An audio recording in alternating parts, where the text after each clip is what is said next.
let's finish this waistband. First thing that I'm going to do is to trim the waistband here at the center front, approximately 1 centimeter away from where the shorts end.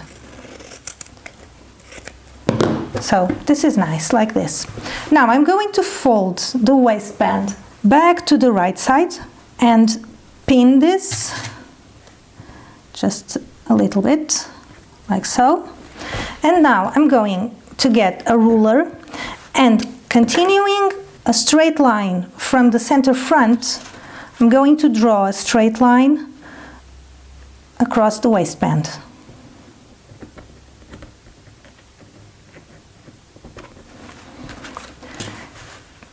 This is where you will be sewing to finish the waistband. Perhaps place another pin here just to hold everything in place, and that's it. And now for the other end of the waistband. Fold it back right sides together. Now pin this. And once again, with a ruler, follow a straight line from the fly extension that is below.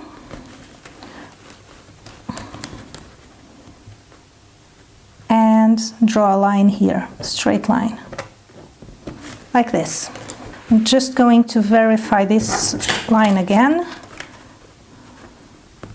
Yes, it's correct.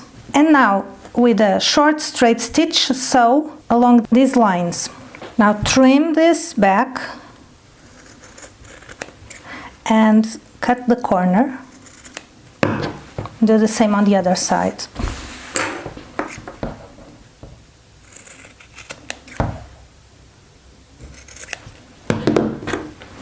Now flip this right sides out and push out the corner, the point, push out the point with a point turner. Do the same on the other end, so that you have a nice point here. There. Now just give it a press to make sure that this lays flat. Now that the corners are really sharp, I'm going to turn this wrong sides out.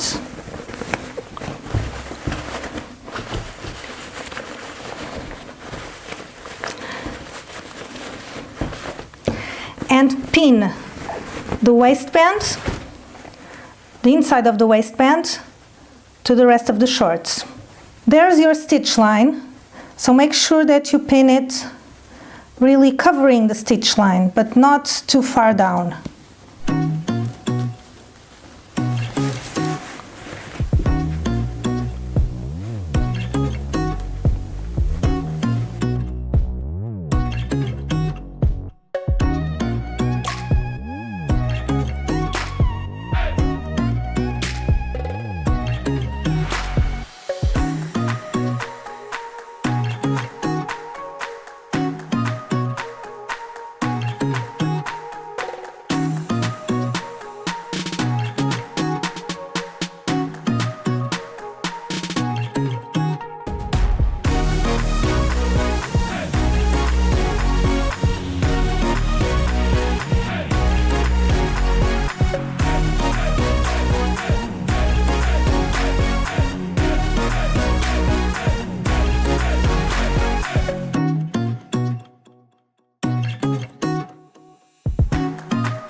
If you want to put a size tag or your brand tag, place it under the waistband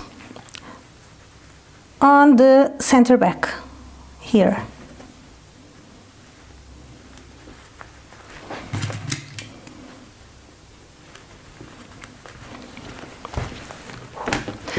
Now you have two options. You can either baste all of this first by hand or in the machine and then sew from the right side following your basting stitches, or you can turn this around right now. I'm trying not to prick myself with all these pins.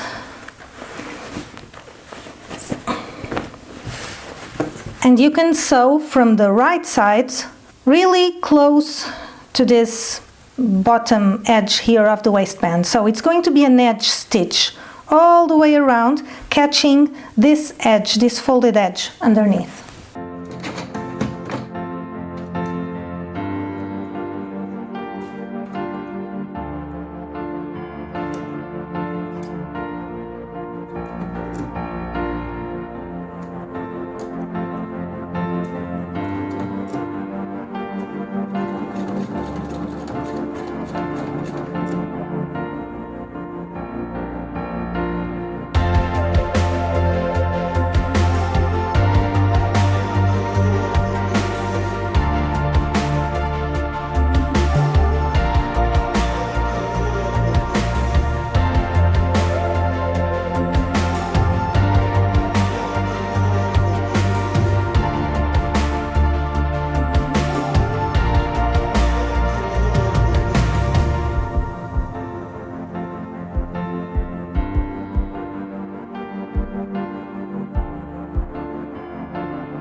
The waistband is top stitched all the way around.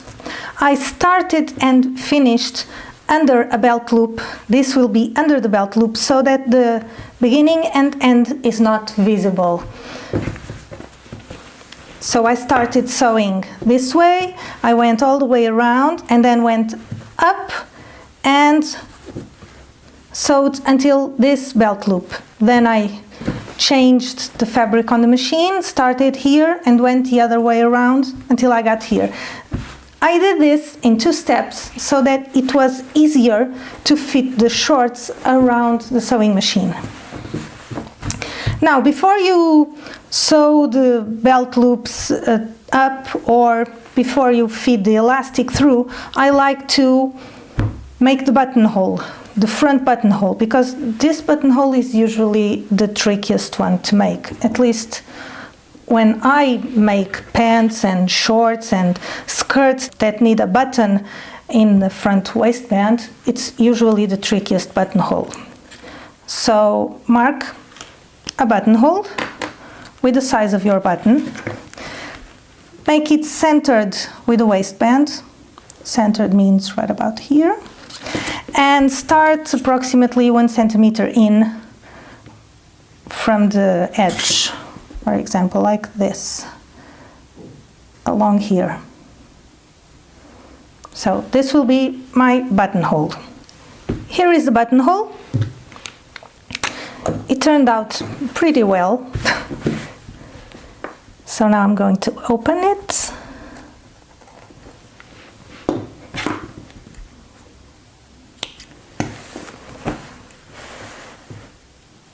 Now I'm going to close the zip,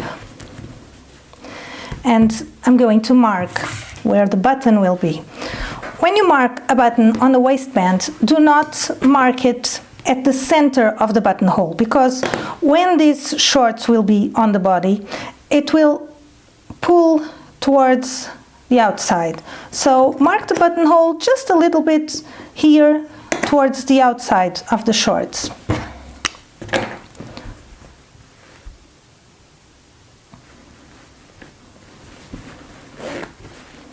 Like this. This way you're making sure that when all of this is zipped up and fastened, the waistband will not gape open. The button is sewn. I can now fasten this to test everything and zip it up. It's working. And it's leaning a little bit towards the outside on the buttonhole, as it should. Now, unzip it again, and now you're going to sew the belt loops. To sew the belt loops, just fold this raw edge under by 1 centimeter, and then bring it up, and you can pin it or clip it. And now you're going to sew here and here.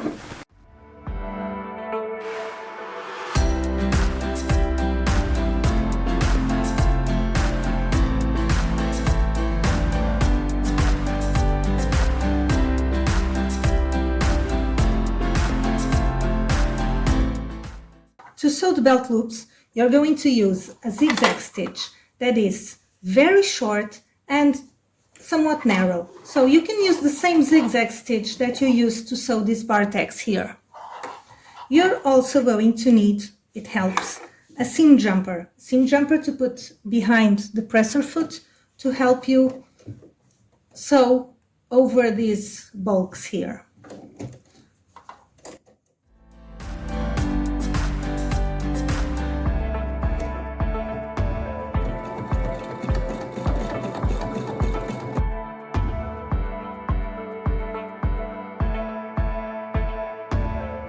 And now to stitch the bottom.